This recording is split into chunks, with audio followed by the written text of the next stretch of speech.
Puji Tuhan, haleluya. Siapa merasakan hadirat Tuhan? Bisa angkat tangan? Saya nggak bisa melihat Anda, tapi saya percaya banyak tangan yang terangkat. Hari ini jangan ada lagi yang merasa down ya. Saya mau bawakan satu firman yang justru memang tentang itu. Saya beri judul begini, catat di catatan khotbah yang biasa Anda lakukan setiap saat teduh bersama. Tulis demikian, bahayanya merasa down. Ya, bahayanya merasa down. 1 Raja-Raja 19 ayat 1-8.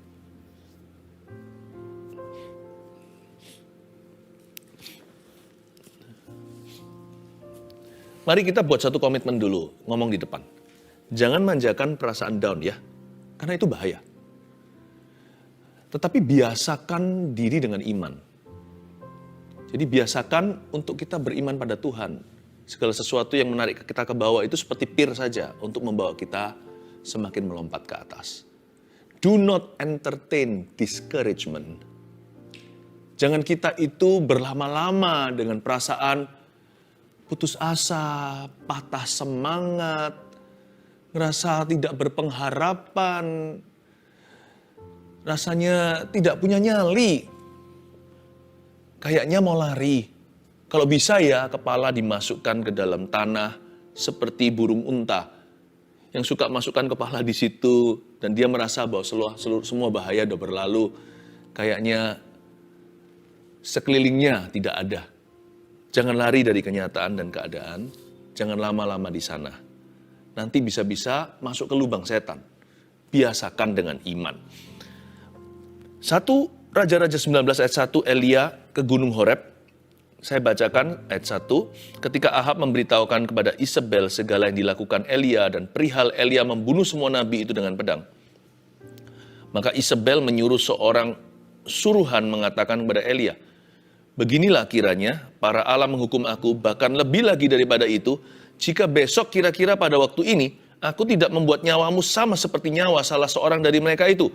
Maka takutlah ia, lalu bangkit dan pergi menyelamatkan nyawanya. Dan setelah sampai ke Beersheba yang termasuk wilayah Yehuda, ia meninggalkan bujangnya di sana. Berhenti sampai ayat 3, coba saya jelaskan. Ini cerita tentang Elia. Bahayanya merasa down itu juga termasuk atas para nabi. Tak peduli nabi sesakti ini, Elia itu kurang diurapi atau apa? Dia itu penuh dengan kuasa. Belum lama yang lalu, belum lagi 1 minggu dari cerita ini, dia mengalahkan Nabi Baal. Ratusan daripada nabi palsu itu dieksekusi. Gak main-main loh. Iman Elia itu bukan hanya memindahkan gunung, iman Elia itu menurunkan api langsung dari sorga. Menyambar semua korban persembahan umat Israel yang ada. Yang waktu itu Elia persiapkan. Ini Elia luar biasa urapannya. Tapi gara-gara dia tidak hati-hati menjaga hati dengan segala waspada, dia berlama-lama dalam perasaan down-nya, Elia pun berubah. Loh kok bisa? Elia ini kan takut sama Isabel. Dia kan diintimidasi, mau dibunuh, ancaman nyawa. Jadi dia ini bukan down, dia ini ketakutan. Bukan, ketakutan itu sudah level kedua. Itu episode berikutnya, sebenarnya menjadi akar atau cikal bakal semua kefatalan. Itu karena Elia diam-diam kebobolan sebuah perasaan discouragement. Iblis itu kalau mau mengalahkan kita itu dari dalam. Itu paling ampuh, dari luar kita tengking dia. Kalau dari dalam itu berupa the seeds of discouragement atau benih-benih putus asa, perasaan down yang diam-diam merayap ke dalam jiwa. Nah itu yang bahaya. Di mana Elia itu down-nya? Lihat ayat 1. Ketika Ahab memberitahukan kepada Isabel segala yang dilakukan Elia. Kayaknya ya, kalau ini adalah interpretasi saya. Sepertinya di ayat 1 ketika Ahab memberitahukan kepada Isabel itu, Elia merasa down sekali. Hati-hati dengan ekspektasi. Elia ini merasa discouraged. Dia merasa, loh kok begini? Karena harapannya adalah Raja Israel akan bertobat. Bukannya bertobat, malah melaporkan pada istrinya yang jahat. Lalu muncullah rancangan untuk membunuh Elia.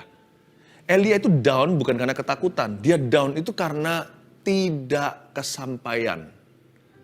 Harapannya tidak dipenuhi. Seolah-olah doanya tidak terjawab persis sesuai aplikasi, sesuai ekspektasi. Elia merasa down sekali. Padahal Tuhan sudah dapat hatinya bangsa Israel. Yang Tuhan mau kan the people atau umatnya. Raja itu kan salah satu umat saja, tetapi di hati Elia, di matanya terlalu dibesar-besarkan. Seringkali yang membuat kita down adalah fakta tidak sama dengan ekspektasi kita. Realita yang terjadi tidak sama dengan doa kita. Seolah-olah doa kita nggak berhasil, seolah-olah doa kita nggak dijawab. Terobosan yang kita tunggu-tunggu kok nggak muncul di depan pintu. Kita merasa selama ini kita beriman percuma atau sia-sia. Ketika Ahab memberitahukan kepada Isabel, disitulah permulaan semua kejadian Elia melarikan diri ini. Dia ketakutan seperti anjing yang ekornya diturunkan, disimpan di antara kedua pahanya. Elia yang gagah perkasa baru beberapa hari yang lalu begitu jayanya mengangkat nama Tuhan. Membuat nabi-nabi palsu disingkirkan. Umat Tuhan itu loh berbalik kepada Allahnya. Itu dalam jumlah massa. Tapi Elia ini perfeksionis kelihatannya. Dia kepinginnya all or nothing. Dia maunya 100%. Tentunya di bangsa itu juga ada golongan Isabel. Orang-orang yang tetap bersikukuh. Orang-orang yang memilih untuk tidak percaya sekalipun sudah melihat buktinya. Dan itu yang Elia lihat. Dia lihat lubangnya. Dia lihat kekurangannya. Bagi Elia tidak cukup mujizat yang terjadi. Dia ingin rajanya untuk bertobat. Itu sih mulia. Tuhan juga ingin Raja Ahab ini bertobat. Tapi paling tidak, count your blessing one by one dulu, atau hitunglah berkatmu satu persatu. Jangan discourage. Coba dihitung apa yang Tuhan telah lakukan dalam hidup Anda. Mungkin doa Anda belum semua terjawab, kan sudah sebagian terjawab. Atau bahkan yang tidak Anda doakan sudah diberikan loh sebelum Anda memintanya. Yang gitu tolong diperhitungkan. Elia ini kayaknya agak discourage ya di ayat pertama. Ketika Ahab memberitahukan kepada Isabel segala yang dilakukannya. Hati-hati. Dan waktu dia mulai down, apa yang terjadi? Ayat 2, maka Isabel menyuruh seorang suruhan mengatakan kepada Elia. Coba Anda perhatikan, Isabel menyuruh seorang hitman, seorang assassin, seorang pembunuh bayaran, atau dia menyuruh seorang suruhan untuk mengatakan. Bukannya Isabel itu menyuruh orang dengan pedang, tapi pergi menyuruh orang membawa surat. Dia utus seorang postman atau tukang pos. Maka Isabel menyuruh seorang suruhan mengatakan kepada Elia, beginilah kiranya para Allah menghukum aku bahkan lebih lagi daripada itu. Jika besok kira-kira pada waktu ini, kurang lebih 24 jam waktu itu. Jika aku tidak membuat nyawamu seperti nyawa salah seorang dari mereka. Bahayanya merasa down itu apa ya? Kita jadi sasaran empuk intimidasi. Poin nomor 1, gampang percaya intimidasi. Kalau kita itu biarkan perasaan down kita manjakan lama-lama di dalam hati, kita akan jadi korban hoaks sudah pasti, ya kan? Lalu korban apa kata orang, opini manusia kita akan diombang-ambingkan. Kita tidak akan pernah jadi orang yang stabil benar, tidak akan menjadi orang yang tenang. Mendua hati selalu dan bimbang melulu, apapun yang dia doakan, Yakobus pasal 1, tidak akan dia menerima apa-apa dari Tuhan. Iblis itu tahu bagaimana menggagalkanmu dari dalam hatimu, dengan menaburi seeds of discouragement atau benih-benih perasaan down itu. Dan kalau kita tidak tengking langsung, maka benih-benih atau telur-telur puyuh itu akan menetas menjadi ular beludak. Tujuan akhir dari iblis menabur benih demikian dan mengintimidasi hidup kita adalah supaya kita jangan jadi orang yang produktif. Sebab orang yang ketakutan, hidup dan imannya tidak akan berbuah. Dia akan selalu takut melangkah, nggak berani untuk melakukan apapun juga. Karena dia takut-takutan. Hidupnya akan stagnan. Padahal di Alkitab itu, do not fear, jangan takut itu disebut berapa kali tahu nggak? 365 kali di dalam firman Tuhan. Dari Kejadian sampai Wahyu itu ada 365 times. Seolah-olah Tuhan hendak memberitahu pada kita tidak ada alasan untuk takut setiap hari. Tiap hari ada antidotnya. Setiap hari itu selalu ada obat takut kita, yaitu janji Allah. Kenapa 365 kadang-kadang saya renungkan ya, seolah-olah Tuhan mau berbicara. Tiap hari apa yang membuatmu menjadi takut? Aku sudah punya persediaannya. Aku sudah punya jawabannya. Bagi setiap rasa takutmu, jenis apapun juga ada obatnya. Ada penawarnya. Kalau Tuhan bilang sama kita jangan takut atau jangan khawatir, itu bukan karena Tuhan suruh kita berpikiran positif. Itu karena Tuhan melihat sesuatu yang kita tidak melihatnya. Makanya itu ikut Tuhan harus beriman. Kalau Tuhan bilang jangan takut, Tuhan tahu apa yang dia katakan. Tuhan itu tidak akan menyesatkan dan Tuhan tidak akan menipu kita. Kalau Tuhan berkata jangan khawatir, berarti memang tidak ada yang perlu dikhawatirkan. Anak kita ketika mau minum obat atau disuntik bahkan, vaksinasi contohnya.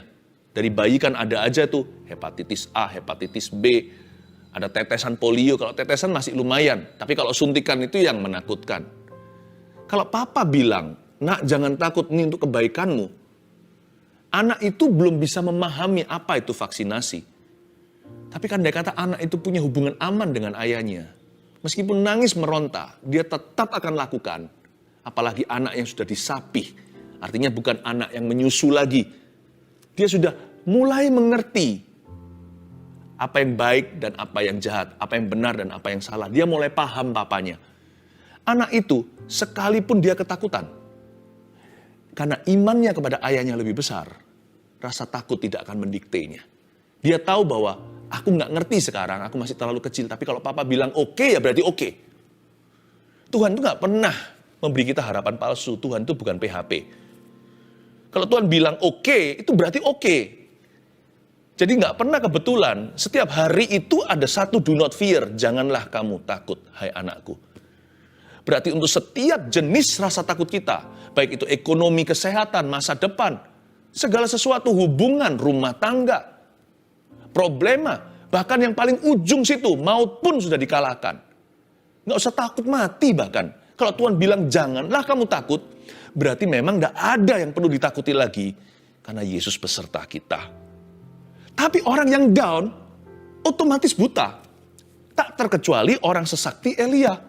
Orang ini penuh urapan aja bisa berubah. Karena orang yang sudah kemasukan perasaan down, itulah roh takut dalam level terendah.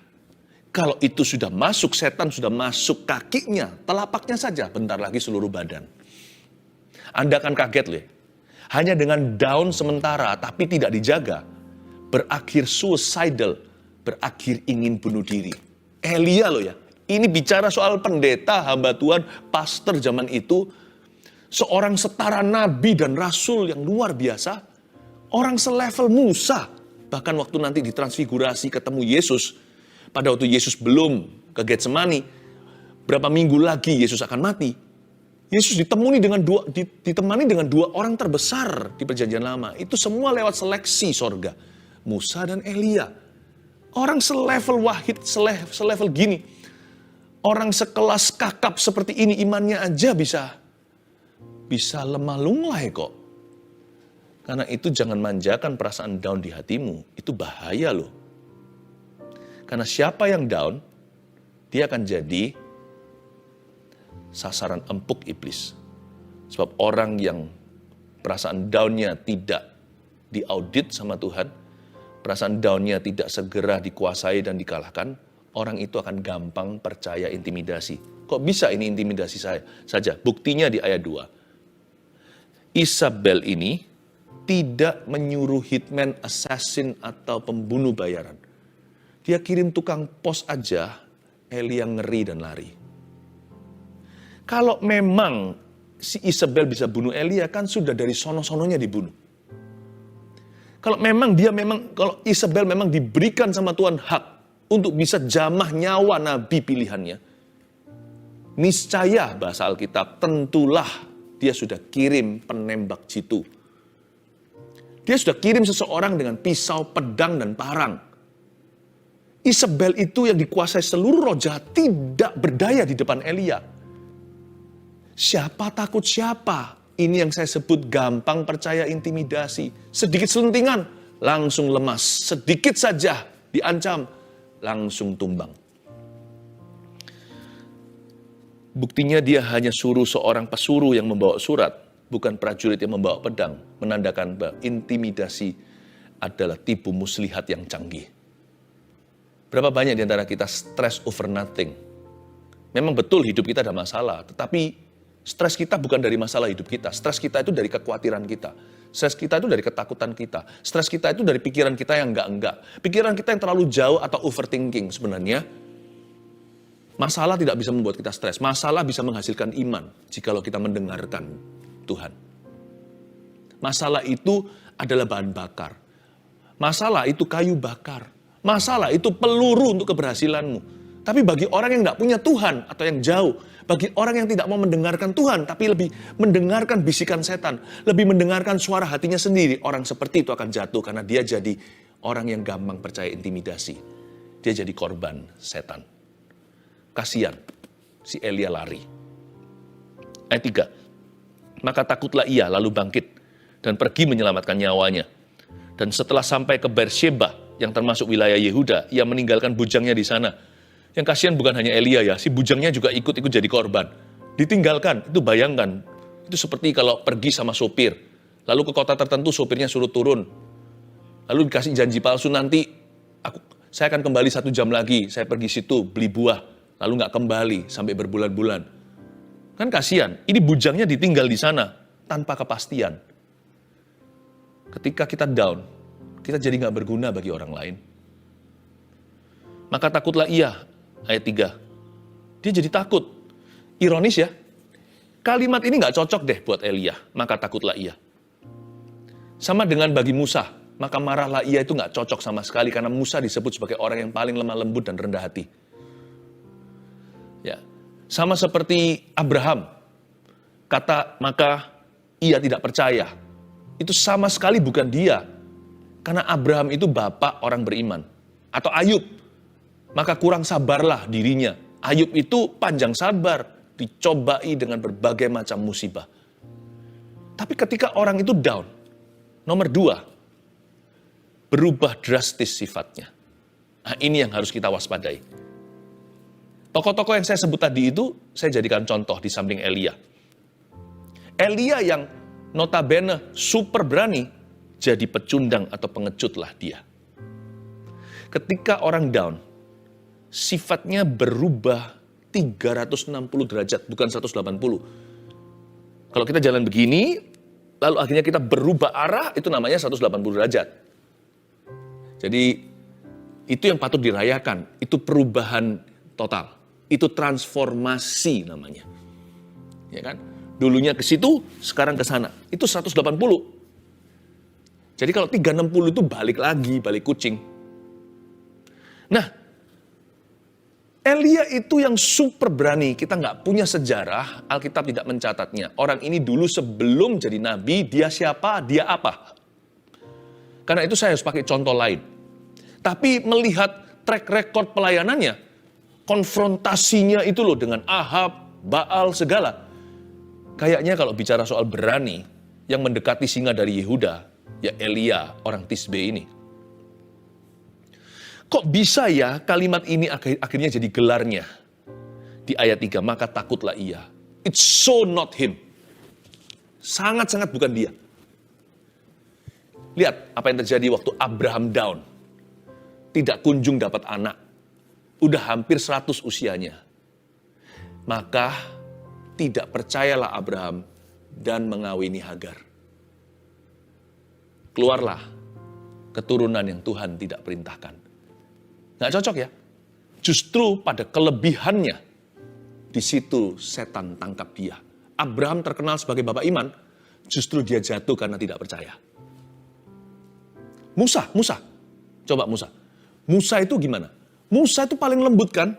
Paling rendah hati, the most gentle person, kata Tuhan. Kata Tuhan sendiri. Nanti dia jatuhnya karena apa? Waktu dia down, lihat ini tegar tengkuk. Bangsa yang kupimpin sekian tahun, puluhan tahun ini. Apa-apaan? Kapan kalian berubahnya? Dengan nafas panjang. Perasaan down luar biasa. Lalu dia manjakan. Setelah sekian lama, nggak perlu minggu, nggak perlu hari. Berapa jam doang. Lalu tiba-tiba emosilah orang yang paling lemah lembut ini. Dan dia memukul batu, bukan memerintahkannya. Dan dengan demikian, dia menjadi diskualifikasi untuk masuk ke tanah perjanjian. Musa itu jatuh karena amarah, padahal dia orang yang disebut Tuhan paling sabar. Semua gara-gara dia down lihat bangsa Israel. Dia down lihat pelayanannya kok begini, gak ada buahnya. Ayub, waktu dia down lihat kondisinya, dia mengeluh. Sekalipun dia tidak mengutuki Tuhan. Dia tidak berdosa dengan mulutnya. Tetapi Ayub, celahnya di mana kalau kita baca kitab itu? Dia sempat kurang sabar dengan keadaannya. Makanya terakhir dia bertobat dan berkata, dulu aku tahu Tuhan dari orang lain, sekarang aku mengenalmu sendiri dengan mataku. Tuhan, Engkau memberi, Engkau mengambil, terpujilah nama Tuhan. Elia, pada waktu dia down, berubah jadi orang yang berbeda. Sebab bahayanya rasa down itu di sini loh. Kita bisa berubah drastis sifatnya. Yang berikutnya di ayat yang ke-4. Tetapi ia sendiri masuk ke padang gurun, sehari perjalanan jauhnya, lalu duduk di bawah sebuah pohon arar. Kemudian ia ingin mati. Aduh, katanya cukuplah itu. Sekarang ya Tuhan, ambillah nyawaku, sebab aku ini gak lebih baik daripada nenek moyangku. Sesudah itu ia berbaring dan tidur di bawah pohon arar itu. Tetapi tiba-tiba seorang malaikat menyentuh dia serta berkata kepadanya, bangunlah, makanlah. Lihat ayat 4 ya. Kemudian ia ingin apa? Ia ingin mati. Lalu dia berkata begini, cukuplah itu, enough is enough. Sekarang Tuhan, ambillah nyawaku, sebab aku gak lebih baik daripada nenek moyangku. Bahayanya merasa down. Ini yang paling kita takutkan. Atau lebih tepatnya, ini yang paling saya concern. Kalau perasaan down itu dibiarkan. Yang ketiga, dengan mudah seseorang bisa jatuh ke lubang depresi. Saya sebut lubang depresi itu lubang setan. Karena di dalamnya berbagai-bagai roh jahat. Penyakit stres itu ada banyak namanya. Setiap namanya itu mengerikan. Seolah-olah seperti nama-nama roh jahat. Schizophrenia, double personality, kepribadian ganda. Seperti orang-orang itu loh, yang di TV-TV, pembunuhan berantai, mutilasi. Kalau saya melihat begitu, bukan berarti bahwa semua orang yang gangguan jiwa itu dari setan. Tapi ya saya yakin, minimal kuasa gelap itu ada campur tangan. Bipolar, kan, bunuh diri, so dark gitu, begitu gelap sekali. Sekali masuk ke lubang itu, susah keluar kalau secara manusiawi. Tetapi tidak ada yang mustahil bagi Tuhan. Apa yang mustahil bagi manusia tidak sukar bagi Allah. Katakan amin dulu. Tapi alangkah baiknya jikalau kita tidak usah masuk ke lubang itu. Orang-orang yang kita kasih, orang-orang yang kita cintai, tidak harus masuk ke sana. Karena bukan kehendak Tuhan untuk kita jatuh ke situ. Itu lubang setan dengan berbagai macam nama-nama penyakit yang kedengaran seperti gelar-gelar roh jahat. Bipolar, stres, ya kan? Dengar-dengaran suara. Elia, orang sehebat itu berkata, ambillah nyawa. Loh kok bisa jadi gitu ya? Yang menghalangi dia untuk tidak sungguh-sungguh beraksi dan membunuh diri adalah karena kebenaran yang sudah ada di dalam hatinya. Karena dia tahu, inilah dosa yang mendatangkan maut. Jikalau dia bunuh diri, dia nggak akan ketemu Tuhan. Tapi dia berkata, ambillah nyawa. Ini sebagai peringatan untuk kita. Orang sekali berdia, hanya merasa down saja, tapi dibiarkan berlalu-lalu, lama-lama jatuh ke lubang setan itu, lubang depresi. Nah, kita lihat sekarang ayat yang ke-5 tadi. Kan dia sudah berbaring di situ lalu disentuh malaikat ya, ayat 6 sekarang. Ketika ia melihat sekitarnya, maka pada sebelah kepalanya ada roti bakar dan sebuah kendi berisi air. Lalu ia makan dan minum, kemudian berbaring pula. Tuhan itu baik ya. Waktu si Elia lagi stres, Tuhan bikinkan roti bakar. Ini bukan roti bakar biasa ini roti bakar super.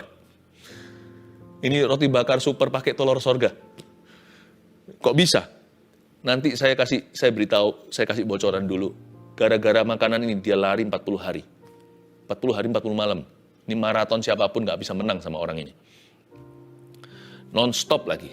Lalu ia makan dan minum kemudian berbaring pula. Nah dia berbaring pula. Saya merasakan sebuah pesan bagi orang-orang yang merasa down hari ini. Rest if you must but never quit. Karena Tuhan berkata, ia makan dan minum kemudian berbaring pula. Tuhan yang suruh dia, gih sana. Bubuk kalau perlu. Beristirahatlah jikalau Anda harus beristirahat. Tapi jangan pernah menyerah dan lemparkan handuk putihmu dan berkata, I give up on me. I give up on life. Sudah, aku menyerah, putus asa. Aku tidak mau lagi berharap apa-apa. Jangan begitu. Slow down, gak apa-apa.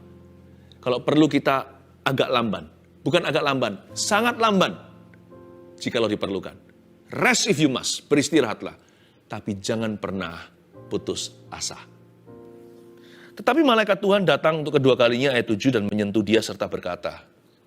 Kali kedua, bangunlah, makanlah sebab kalau tidak perjalananmu nanti terlalu jauh bagimu. Malaikat Tuhan itu 2 kali. Para ahli teologi ada berapa versi, ada yang percaya malaikat Tuhan itu malaikat beneran, ada yang percaya inilah penampakan Yesus Kristus di perjanjian lama. Doesn't matter, pokoknya dari Tuhan. Tetapi malaikat Tuhan datang untuk kali kedua dan menyentuh dia serta berkata, hey, ditepuk gini, bangunlah dan makanlah, sebab kalau tidak perjalananmu nanti terlalu jauh bagimu. Kalau kita lagi down, hati-hati apa yang kita makan. Kalau kita sudah down, jangan dengarkan yang negatif-negatif. Justru kalau kita down itu, carilah sumber yang benar. Carilah makanan Tuhan. Supaya kamu bangunlah, makanlah. Jangan sembarangan. Kalau orang itu sudah diare, jangan malah cari sambal, cari makanan yang kotor, emperan. Dokter sarankan bubur dengan kecap asin doang. Atau dikasih abon-abon yang halus. Kita harus hati-hati. Kalau kita sudah bocor, jangan menambah parah. Bangunlah, makanlah. Kamu gak mau menyerah, ya sudah berhenti di sana, dari situ aku jemput kamu. Demikian kata Yesus Kristus. Sekarang bangunlah, supaya kamu bangun. Hati-hati apa yang kamu makan. You are what you feed, you are what you eat, you see. Kita ini apa yang kita makan. Kita makan keju, ya keju bau badan. Kita makan kare, ya kare bau badan. Kalau kita makan nasi, lihat nanti. Kita ini yang makanan Indonesia, ya kita seperti orang Indonesia. Bahkan kita juga keringat kita, semuanya, itu apa yang kita makan. You are what you eat. Bangunlah, makanlah. Jangan makan sembarangan. Kan sudah diarea. Bangunlah, makanlah. Justru pada masa-masa seperti ini, kita perlu makanan seperti apa? Makanan rohani seperti gini. Bangunlah, makanlah, sebab kalau tidak perjalananmu nanti terlalu jauh bagimu. Perlu firman masa depan. Carilah firman masa depan. Carilah firman pengharapan. Karena iman sudah nggak ada. Atau iman sudah pupus. Dalam kondisi lagi down hati, iman itu biasanya sudah rapuh sekali. Kita sudah nggak bisa disuruh-suruh beriman, itu nggak mau. Kalau iman sudah nggak mempan, masuk senjata berikutnya. Firman pengharapan. Pengharapan itu yang mendongkrak iman kita pelan-pelan. Pengharapan itu seperti seorang atlet yang sudah kecapean. Diberi minum atau diberi makanan bergizi. Kalau orang maraton gitu, makan pisang. Pengharapan itu, firman pengharapan itu seperti pisang bagi seorang yang lari jauh maraton. Mungkin di dalamnya ada zat-zat energi yang diperlukan tubuh. Makanlah firman masa depan. Jangan terus-menerus dengarkan yang negatif. Maka bangunlah ia lalu makan dan minum ayat 8. Dan oleh kekuatan makanan itu ia berjalan 40 hari 40 malam lamanya sampai ke gunung Allah yakni gunung Horeb. Jelas-jelas bukan karena roti bakar. Oleh kekuatan makanan itu, maksudnya oleh urapan Elia dikuatkan oleh urapan, bukan makanan jasmani saja. Hari ini biarkan Tuhan memberimu urapan, memberimu firman untuk menguatkan hidup Anda, sebab perjalananmu masih jauh, keluarga Saat Teduh, dan Tuhan telah menyediakan kemenangan-kemenangan. Sebab Tuhan sendiri berkata, masa depanmu penuh pengharapan, maka damai sejahteralah hatimu. Rancanganku adalah damai sejahtera. Bahayanya merasa down apa? 1, gampang percaya intimidasi. Please hati-hati. 2, berubah drastis sifatnya. Jangan biarkan itu terjadi. 3, jatuh ke lubang depresi. Jangan masuk ke situ kalau bisa.